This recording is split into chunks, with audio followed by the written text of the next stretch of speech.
ओम नमो भगवते वासुदेवाय.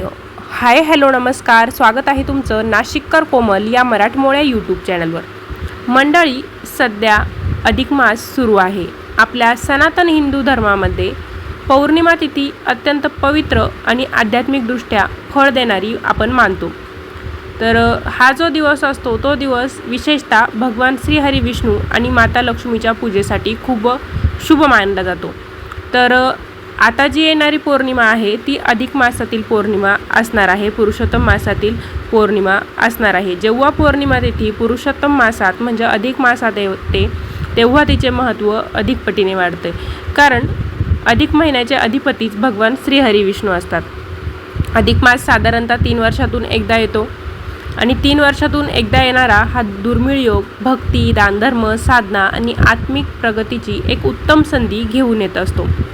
तर आजच्या व्हिडिओमध्ये आपण अधिक मासातील पौर्णिमा कधी आहे, या पौर्णिमेच्या दिवशी दिव्यांचा कोणता उपाय करायचा आहे, कुठे आपल्याला 2 दिवे लावायचे आहे याबद्दलची माहिती सांगणार आहे. त्यासाठी तुम्ही व्हिडिओ पहिल्यापासून शेवटपर्यंत बघा. व्हिडिओ बघत असताना ओम नमो भगवते वासुदेवाय किंवा जय माता लक्ष्मी असं लिहायला विसरू नका. चला तर मग आजच्या व्हिडिओला सुरुवात करूया. धार्मिक मान्यतेनुसार पौर्णिमेच्या दिवशी श्रद्धेने पवित्र स्नान, पूजा, नामस्मरण, ध्यान आणि दान जर केलं तर त्याचं अफाट पुण्य आपल्याला मिळतं. आपल्या जीवनातील अनेक संकटे दूर होतात. स्कंदपुराण, विष्णू धर्मोत्तर पुराण आणि भविष्य पुराण यांच्यासारख्या ग्रंथांमध्ये अधिक मासातील पौर्णिमेच्या महत्त्वाचं सविस्तर वर्णन केलेलं आहे. तर वर्ष 2026मध्ये अधिक ज्येष्ठ पौर्णिमा कधी आहे ते आपण जाणून घेऊया. तर पंचांगानुसार ज्येष्ठ अधिक मासातील पौर्णिमा 30 मे रोजी सकाळी 11:57 सुरू होणार आहे आणि 31 मे 2026ला दुपारी 2:14 ही पौर्णिमा समाप्त होणार आहे. तर उदय तिथीनुसार म्हणजे सूर्योदयाच्या वेळेनुसार ज्येष्ठ अधिक पौर्णिमा 31 मे 2026ला असणार आहे. पौर्णिमेच्या दिवशी भगवान विष्णू आणि माता लक्ष्मीची जर आपण मनोभावे सेवा केली तर त्याचं दुप्पट पुण्य आपल्याला मिळतं. तर अधिक पौर्णिमेचं आध्यात्मिक महत्त्व मी तुम्हाला थोडक्यात सांगते. अधिक महिना अर्थात पुरुषोत्तम महिना हा संपूर्णपणे भगवान श्री हरी विष्णूंना समर्पित केलेला आहे. त्यामुळे हा महिना खूप पवित्र आहे. या पवित्र महिन्यात जी पौर्णिमा येते त्या पौर्णिमेचं फळ इतर पौर्णिमेंपेक्षा कितीतरी पटीनं जास्त असते अशी एक श्रद्धा आहे. त्यामुळे आपण या दिवशी जास्तीत जास्त भगवान विष्णू आणि माता लक्ष्मी यांची सेवा करायची आहे. शास्त्र असं सांगतं की या दिवशी आपण जे काही चांगले काम करतो, सत्कर्म करतो त्याचं फळ आपल्याला जास्त पटीने मिळतं. तर अधिक पौर्णिमेच्या दिवशी पवित्र गंगेत स्नान करणं, भगवान विष्णूंची सत्यनारायण रूपाची पूजा करणं, उपवास करणं, दानधर्म करणं, भक्तिभावात लीन होणं असं केल्याने सर्व पापांचा नाश होतो आणि आपल्यासारख्या भक्तांना सुखशांती आणि समृद्धी मिळायला मदत होते. तसं बघायला गेलं तर पौर्णिमेचा थेट संबंध चंद्राशी आहे. चंद्र मन आणि भावनांचा कारक आहे. म्हणून या दिवशी आपण व्रत केलं, उपवास केला, पूजा केली तर आपलं मन शांत राहतं, सकारात्मकता वाढते आणि आध्यात्मिक जाणीव देखील प्रगल्भ होते. म्हणून या दिवशी आपल्याला चंद्राची पूजा करायची, त्याचबरोबर भगवान विष्णू आणि माता लक्ष्मी यांची देखील सेवा करायच्या आहेत. या दिवशी जर तुम्ही उपवास केलं, व्रत केलं तर त्यामुळे आपल्या घरात सुखसमृद्धी, सौभाग्य येते अशी मान्यता आहे. म्हणून अधिक मासातील पौर्णिमेच्या दिवशी कुटुंबातील एका तरी सदस्याने उपवास करायचा आहे. या दिवशी सकाळी लवकर उठून स्वच्छतेची कामं आटपून घ्यायची आणि भगवान विष्णूसोबतच माता लक्ष्मीची आपल्याला पूजा करायची आहे. त्यामुळे घरात धनधान्य, समृद्धी आणि आनंद टिकून राहायला मदत होते. असं मानलं जातं की ज्या अविवाहित मुली असतात त्यांनी जर हा उपवास मनापासून केला, मनोभावे सेवा केल्या अधिक मासाच्या पौर्णिमेच्या दिवशी तर त्यांना मनासारखा जीवनसाथी मिळतो आणि मुलांनी जर हा उपवास केला तर त्यांना देखील गुणी आणि सुयोग्य पत्नी मिळायला मदत होते. त्यामुळे ज्यांचं लग्न जमत नसेल त्यांनी अधिक मासातील पौर्णिमेच्या दिवशी मनोभावे भगवान विष्णू आणि माता लक्ष्मीची सेवा करा, उपवास करा. नक्कीच तुमचं लग्न जमून जाईल. मानसिक शांतता, कौटुंबिक सुख, सकारात्मक विचारांसाठी हा दिवस खूप फायदेशीर मानला जातो. त्यामुळे या दिवशी आपण जास्तीत जास्त भगवान विष्णूंची, माता लक्ष्मीची सेवा करायची आहे, ध्यान करायचं आहे.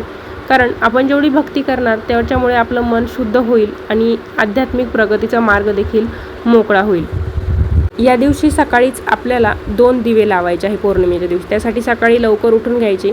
आपल्या मुख्य दरवाजाची देखील स्वच्छता करून घ्यायची आहे. शुद्ध स्नान करायचं आहे. मुख्य दरवाजाजवळ चप्पल वगैरे काहीच ठेवायचे नाही. दरवाजाची जाळी जळमट असतील ती काढून घ्यायची. दरवाजा स्वच्छ करायचा. दरवाजासमोर छानशी रांगोळी काढायची. त्यानंतर आपल्याला 2 मातीचे दिवे घ्यायचे आहे. दिवे घेताना शक्यतो नवीन घ्या. वापरलेले असतील तर ते व्यवस्थित स्वच्छ धुवून घ्या आणि त्यामध्ये आपल्याला वाती घालून घ्यायचे आहे. मातीचेच दिवे आपण घ्यायचे आहे. हा उपाय पौर्णिमेच्या दिवशी सकाळी लवकर उठूनच आपल्याला करायचा आहे. अंघोळ वगैरे करायचं, तुळशीला पाणी द्यायचं आणि देवपूजेच्या वेळेस 2 मातीच्या पंत्या आपल्याजवळ घ्यायच्या. त्यामध्ये जेव्हा तुम्ही कापसाची वात घालाल तर ती वात खोबरेल तेलात भिजवून घ्यायची आणि पंत्यांमध्ये आपल्याला तिळाचं तेल घालायचं आहे. दोन्ही दिव्यांमध्ये आपल्याला 11 अक्षता टाकायच्या आहेत. अक्षता कुठेही तुटलेल्या फुटलेल्या नसेल. अखंड तांदूळ अक्षता आपल्याला दोन्ही दिव्यांमध्ये 11 टाकायच्या आहे. दोन्ही दिव्यांमध्ये 2 लवंगा आणि भीमसेनी कापराची वडी आपल्याला त्यामध्ये टाकायची आहे. देवपूजेसोबतच आपण हे दिवे तयार करून घ्यायचे. देवपूजा करून घ्यायचे. दिवे प्रज्वलित करायचे. एक दिवा आपल्याला देवांजवळच ठेवायचा आहे आणि दुसरा दिवा उचलून आपल्याला मुख्य दरवाजापाशी घेऊन जायचा आहे. मुख्य दरवाजाजवळ दिवा ठेवताना मुख्य दरवाजाजवळ कोणत्याही वस्तू नसाव्या, म्हणजे चप्पल वगैरे ठेवायची नाही. मुख्य दरवाजाची स्वच्छता झालेली असावी. देवपूजा करण्याआधीच आपण सर्व घराची स्वच्छता करून घ्यायची आहे. दिवा लावल्यानंतर आपण घराची स्वच्छता करायची नाही. दिवा घेऊन दरवाजाजवळ यायचं आणि त्यानंतर दरवाजाची दिशा कुठलीही असो तरीही आपल्याला दिव्याचं तोंड मात्र उत्तर दिशेलाच करून ठेवायचं आहे. त्यानंतर आपण देखील दरवाजाच्या बाहेर उभं राहून किंवा तिथे बसून घ्यायचं आणि दरवाजाच्या घरात बघायचं आहे आत आणि दोन्ही हात जोडून मनोभावे नमस्कार करायचा आहे. कोणतीही इच्छा देवाकडे यावेळेस आपल्याला मागायची नाही. उलट आपण सकारात्मक बोलायचं आहे की माझं सर्व सुरळीत चालू आहे, माझ्या आयुष्यात कोणत्याही अडचण नाही, माझी भरभराट होते, असं सकारात्मक बोलायचं आहे. ओम नमो भगवते वासुदेवाय, ओम नमो भगवते वासुदेवाय या मंत्राचा 108 वेळेस जप करायचा.